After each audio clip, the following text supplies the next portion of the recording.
जय हिंद छात्रों, मैं अंशुमान। स्वागत है आपका हिंदी है शाम चैनल को।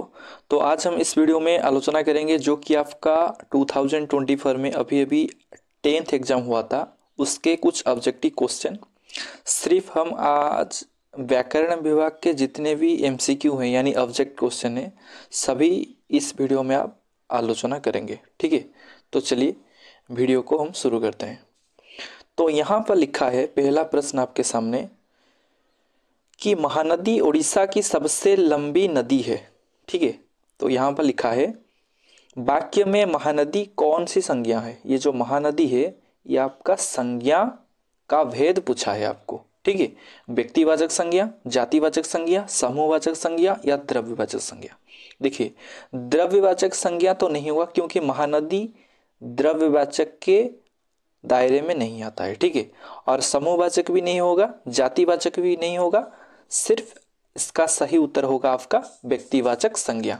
यानी महानदी एक नदी है जो नदी के नाम को दर्शाता है, इसीलिए इसका सही उत्तर होगा व्यक्तिवाचक संज्ञा। ठीक है, चलिए आगे बढ़ते हैं। बूढ़ा का भाववाचक संज्ञा रूप क्या होगा। बूढ़ा का भाववाचक संज्ञा रूप क्या होगा। देखिए, बूढ़ा का भाववाचक संज्ञा रूप होगा बुढ़ापा। ठीक है, बूढ़ा इसका दीर्घऊ होगा। जब आप उसको भाववाचक करेंगे तो ये आपका ह्रस्व हो जाएगा। ठीक है, ये छोटी छोटी बातें ध्यान देने की जरूरत है। चलिए, निम्नलिखित में से कौन सा शब्द कवि का सही स्त्रीलिंग रूप है। ठीक है, कवि का स्त्रीलिंग रूप होगा आपका कवयित्री। ठीक है, कुछ कुछ बच्चे कंफ्यूज हो जाते हैं, कवियत्री कर देते हैं, कवियत्री भी कर देते हैं, लेकिन इसका सही उत्तर होगा कवयित्री। इसका सही उत्तर ऑप्शन बी है। ठीक है, चलिए आगे बढ़ते हैं। लिंग आधारित सही वाक्य का चयन करिए। ठाकुर साहेब क्रोध से लाल हो रहा था, ये तो मेरे ख्याल से नहीं होगा क्योंकि ठाकुर साहेब ये सम्मानजनक के लोग हैं। अगर यहाँ पर दिया होता ठाकुर साहेब क्रोध से लाल हो रहे थे तो सही होता है, तो ये इसका गलत हो जाएगा। ठीक है, सबसे बड़ा नौकरी शिक्षक की है। देखिए, बड़ी नौकरी होगा क्योंकि नौकरी स्त्रीलिंग शब्द है। यहाँ पर बड़ी अगर दिया होता तो सही होता, ये भी गलत होगा। ठीक है, तो ऑप्शन सी पर चलते हैं। गाड़ी में जगह की बड़ी कमी थी, तो मुझे लगता है ये सही है। बोध कहानी किसने लिखा है। देखिए, लिखी होता। ठीक है, क्योंकि कहानी ये आपका स्त्रीलिंग शब्द है। जब आप कहानी को बहुवचन करेंगे कहानियां होगा। ठीक है, कहानी में न से ये जो दीर्घई की मात्रा है ये आपका हर्षई हो जाएगा और यहाँ लग जाएगा लास्ट में। ठीक है, तो इसका सही उत्तर क्या होगा, गाड़ी में जगह की बड़ी कमी थी। ऑप्शन सी सही होगा। चलिए, निम्नलिखित विकल्प में से बहुवचन का चयन कीजिए। तो बहुवचन शब्द क्या होगा, रात, प्राण, फूल, वस्तु। देखिए, रात को हम बहुवचन में परिवर्तन करेंगे, रात का होगा आपका रातें। ठीक है, वस्तु का हो जाएगा आपका वस्तुएं। ठीक है, वस्तु का हो जाएगा आपका वस्तुएं। फूल तो फूल होगा। प्राण, मुझे लगता है प्राण होगा क्योंकि प्राण, होश। ठीक है, ये सब आपके बहुवचन के शब्द हैं। ठीक है, मेरे ख्याल से ये लगता है कि अगर यहाँ पर सदैव दिया होता तो प्राण होता, लेकिन फिर भी मेरे ख्याल से प्राण भी सही होगा। फूल भी हो सकता है, लेकिन आंसर की आने पर हम देखेंगे, लेकिन मुझे लगता है प्राण ही होगा। ठीक है, चलिए।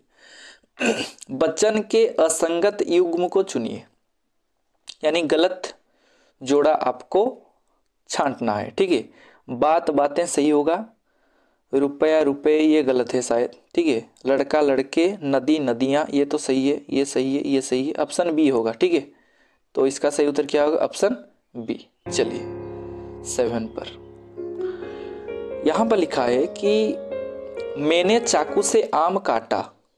मैंने चाकू से आम काटा, वाक्य में चाकू से ये जो फ्रेज है आपका, ये वाला कौन सा कारक है। ठीक है, कर्ता कारक, कर्म कारक, करण कारक, अपादान कारक। मैंने आपको कारक विषय में पढ़ाया था कि मैंने चाकू से आम काटा, यानी चाकू के सहायता से। ठीक है, चाकू के बिना हम आम को या चाहे फल को नहीं काट सकते, तो ये सही उत्तर क्या होगा?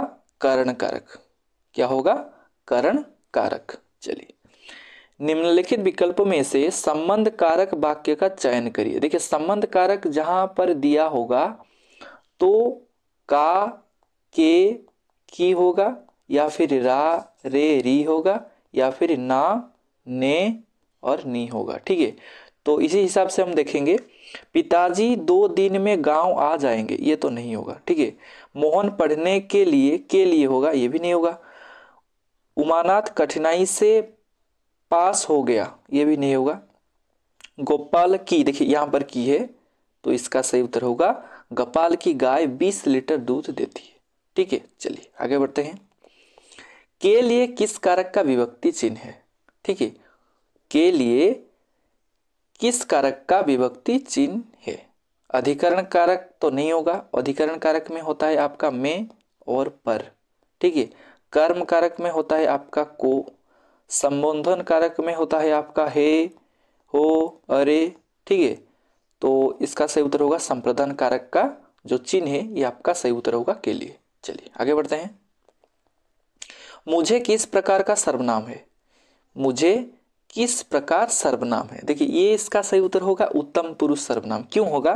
कि उत्तम पुरुष सर्वनाम में आता है आपका मैं, और आता है हम, और आता है मुझे।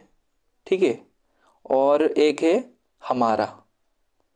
ये आते हैं आपका उत्तम पुरुष सर्वनाम के दायरे में। चलिए आगे बढ़ते हैं।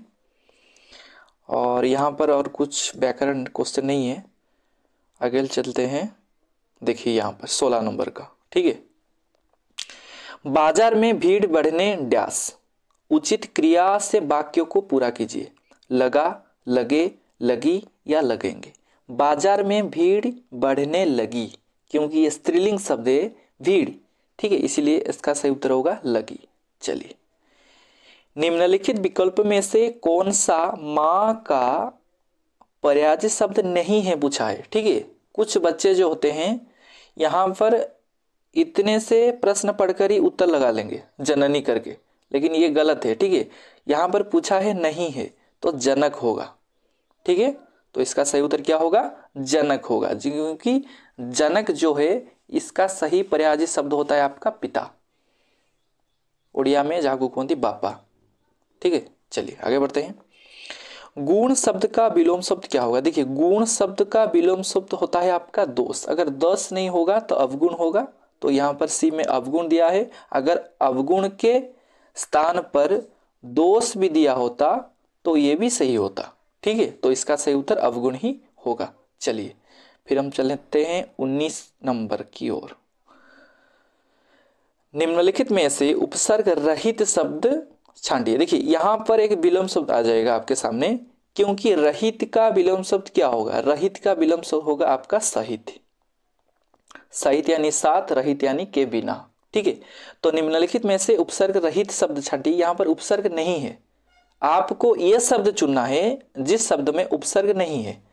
तो सुयोग में तो सुये, सपरिवार में परिवार, सपरिवार। ठीक है, शब्द को अलग कर देंगे तो आपका उपसर्ग मिल जाएगा। तो यहाँ पर स उपसर्ग है। संविधान में आता है आपका सम।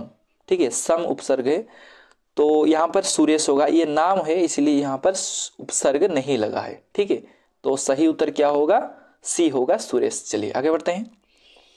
अनुज शब्द का स्त्रीवाचक बनाने के लिए किस प्रत्यय का प्रयोग किया जाएगा? ठीक है, अनुज शब्द का स्त्रीवाचक बनाने के लिए किस प्रत्यय का प्रयोग किया जाएगा? तो स्त्रीवाचक शब्द बनाने के लिए यानी अनुज, अनुजा, तो आ होगा।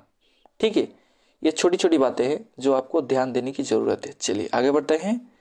और आगे यहाँ पर देखिए 26, नीचे दिए गए विकल्प में से भविष्यत काल वाला वाक्य चुनिए। ठीक है, तो यहाँ पर क्या होगा? बच्चे पढ़ रहे होंगे, मैं प्रतिदिन पढ़ाई करता हूँ, सुरेश ने पत्र लिखा था, मैं कटक में पढ़ाई करूंगा। तो इसका भविष्यत काल होगा आपका करूंगा। ठीक है, मैं कटक में पढ़ाई करूंगा, ऑप्शन डी सही होगा। चलिए निम्नलिखित विकल्प में से सकर्मक क्रिया चुनिए। सकर्मक क्रिया को आपको चुनना है। मैंने आपको बताया था जब भी आप सकर्मक क्रिया या अकर्मक क्रिया के बारे में जानेंगे या चुनेंगे उसे, तो पहले आप क्या प्रश्न करेंगे, ठीक है। तो प्रश्न करने से उत्तर जो आया जाएगा वो होगा आपका सकर्मक, अगर उत्तर नहीं आएगा वो होगा आपका अकर्मक। जैसे दौड़ना, क्या दौड़ना नहीं होगा, कौन दौड़ीबा। हंसना, क्या हंसना, कौन हंसीबा, ये भी नहीं होगा। पढ़ना, क्या पढ़ना, कौन पढ़ीबा। हाँ, अगर हम क्या प्रश्न करने से उत्तर आएगा, जैसे पढ़ना, क्या पढ़ते हो, क्या पढ़ना, पुस्तक पढ़ना, किताब पढ़ना, ठीक है, गद्य पढ़ना, पद्य पढ़ना, उपन्यास पढ़ना, ये उत्तर मिल जाएगा। सोना, क्या सोना, कौन सोईबा, ये नहीं होगा, तो इसका सही उत्तर होगा पढ़ना, ठीक है। चलिए, शिक्षक ने छात्रों को इतिहास पढ़ाया। शिक्षक छात्रों मानों को इतिहास पढ़ेले। इस वाक्य में दो कर्म छांटे, यानी यहाँ पर दो कर्म को आपको चुनना है, ठीक है। इस वाक्य में शिक्षक ने छात्रों को इतिहास पढ़ाया, इस वाक्य में से आपको दो कर्म यहाँ पर छिपी हैं, आपको ढूंढना है, ठीक है। ढूंढकर गोली मार देना है। तो शिक्षक पढ़ाया ये तो नहीं होगा, ने को ये तो नहीं होगा, पढ़ाया इतिहास ये भी नहीं होगा, क्योंकि पढ़ाया एक क्रिया है, ठीक है। तो सही उत्तर होगा छात्रों को और इतिहास, ये दो आपके जो कि कर्म हो जाएंगे, ठीक है। चलिए आगे बढ़ते हैं। दो या दो से अधिक धातुओं के मेल से बनने वाली क्रिया को क्या कहते हैं। इसका सही उत्तर होगा आपका संयुक्त क्रिया, ठीक है। चलिए आगे बढ़ते हैं। ऊग मूल धातु क्रिया का द्वितीय प्रणार्थक क्रिया रूप क्या होगा। कुछ बच्चे सभी व्याकरण विभाग के विषय पढ़ते हैं, लेकिन जब बारी आ जाता है प्रणार्थक क्रिया की तो वे गलत करते हैं। क्यों गलत करते हैं, ओवर कॉन्फिडेंस के दौरान, ठीक है। तो यहां पर पूछा है उग धातु, उग से उगना, ठीक है। मूल धातु क्रिया का द्वितीय प्रणार्थक रूप क्या होगा। उगाना नहीं होगा, उगवाना होगा। देखिए आना क्रिया जो आता है ये आपका प्रथम प्रणार्थक क्रिया में आता है, और द्वितीय प्रणार्थक क्रिया में ये आएगा आपका वाना। क्या आएगा, वाना, ठीक है। चलिए, अगर वीडियो अच्छी लगी तो सब्सक्राइब करें, लाइक करें और इस वीडियो को ज़्यादा से ज़्यादा शेयर करें ताकि सभी बच्चे इसका फायदा उठा सकें, ठीक है। चलिए आगे बढ़ते हैं। निम्नलिखित वाक्यों में से किस वाक्य में सर्वनाम का अशुद्ध प्रयोग हुआ है, यानी गलत लिखा है, ठीक है। गलती कहाँ पर हुई है, देखिए पढ़ेंगे। कंप्यूटर अपने आप बंद हो गया, मुझे इस बैठक की सूचना नहीं मिली थी, मैं तेरे को एक घड़ी दूंगा, क्या आप कल दिल्ली जा सकते हैं, मैं तेरे को। मुझे लगता है ये सही होगा सी, मैं तेरे को, ठीक है। चलिए आगे बढ़ते हैं। भारत में अंग्रेजों का कड़ा शासन चलता था, तो विशेषण पद छांटिए। तो विशेषण कहाँ लगता है जी, विशेष्य के पहले। तो शासन, कैसा शासन, कड़ा शासन, ठीक है। तो कड़ा होगा आपका सही विशेषण। चलिए 33 पर चलते हैं और यहाँ पर आएगा ये वाला। देखिए यहाँ पर कुछ साइड में फटा हुआ है, ठीक है, आप उसे ध्यान मत दीजिए, आप प्रश्न को ध्यान दीजिए। चलिए, यहाँ काफ़ी 5 रुपए में मिलती है, वाक्य में 5 विशेषण का कौन सा भेद है। गुणवाचक विशेषण, संख्यावाचक विशेषण, परिमाणवाचक विशेषण या सार्वनामिक विशेषण।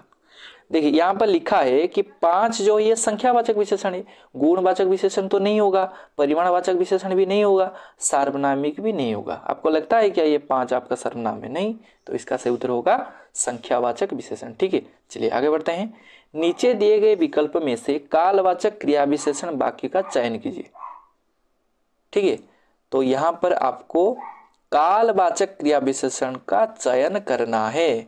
देखिए यहाँ पर ये लिखा है प्रकृति के सारे काम धीरे धीरे होते हैं, तो ये आपका जो धीरे धीरे है ये आपका रीतिवाचक है, ठीक है। ये कैसा है, रीतिवाचक क्रिया विशेषण, तो ये नहीं होगा, ठीक है। चलिए, सुधीर सुबह से काम में लगा हुआ है, मैं आपको बता दूं कि जब आप कालवाचक क्रिया विशेषण करते हैं तब कब प्रश्न करेंगे, कब प्रश्न करने के बाद जो उत्तर मिलेगा आपको वो होगा आपका कालवाचक क्रिया विशेषण। देखिए काल का मतलब है समय, ठीक है, ये जो काल है इसका मतलब है समय और वाचक का अर्थ है आपका कहना, जानना, ठीक है, या कहना। समय को या काल का बोध करेगा, यानी हमें वाक्य को पढ़कर समय के बारे में पता चलेगा, उसको कहेंगे हम कालवाचक क्रिया विशेषण। तो इसका सही उत्तर क्या होगा?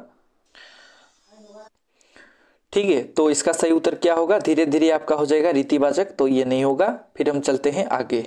आगे मैं आपको यहाँ पर दूं कि सुधीर सुबह से काम में लगा हुआ है। अभी मैंने आपको बताया कि जब आप कब प्रश्न करेंगे, कब प्रश्न करने के बाद जो उत्तर मिलेगा आपको वो होगा आपका कालवाचक क्रिया विशेषण। तो यहाँ पर लिखा है सुबह से। अगर प्रश्न करेंगे सुधीर कब से काम में लगा हुआ है? सुबह से। लेकिन मेरे ख्याल से ये सुबह से नहीं होगा, क्योंकि देखिए यहाँ पर मुझे लगता है से हुआ है, ठीक है, यहाँ पर से लगा है, इसलिए मुझे लगता है, ऐसा नहीं कि ये सही है या गलत है, मुझे लगता है ये नहीं होगा, क्योंकि सही उत्तर होगा ऑप्शन डी, क्योंकि यहाँ पर कल दिया है। ठीक है, मैं आपको बता दूं कि जब आप कालवाचक क्रिया विशेषण को चयन करेंगे तो कालवाचक क्रिया विशेषण किसे कहते हैं? वे शब्द जो क्रिया के घटित होने के समय से संबंध रखते हैं उसे कहते हैं कालवाचक क्रिया विशेषण। जैसे आपका हो गया आजकल, कभी, प्रतिदिन, ठीक है, रोज, आपका हो गया जैसे नित्य, दिन भर, ये सभी आपके होते हैं कालवाचक क्रिया विशेषण। लेकिन इसका अप्रोप्रिएट आंसर मुझे लगता है ऑप्शन डी ही होगा। ठीक है, अगर आपको लगता है कि बी होगा तो आप कमेंट कर सकते हैं। चलिए आगे बढ़ते हैं। समुच्चय बोधक अव्यय का उदाहरण दे। ठीक है, तो समुच्चय बोधक अव्यय का उदाहरण, इसका सही उत्तर क्या होगा? इसका सही उत्तर होगा और होगा। ठीक है, चलिए आगे बढ़ते हैं। और आगे यहाँ इस स्लाइड में नहीं है, देखिए ये लास्ट वाला स्लाइड है, यहाँ पर देख सकते हैं आप, यहाँ पर भी व्याकरण विभाग के प्रश्न नहीं है और यहाँ पर भी देखिए। ठीक है, हाँ ये खत्म हो गया। ठीक है, तो ये थी आपके लिए छोटी सी वीडियो, आशा है आपको समझ में आ रहा होगा। और ये वीडियो अच्छी लगी तो वीडियो को शेयर करें, लाइक करें और सब्सक्राइब करें। ठीक है, और हम आगे बढ़ने के साथ साथ आप लोग भी आगे बढ़ें। तब तक के लिए धन्यवाद। जय हिंद।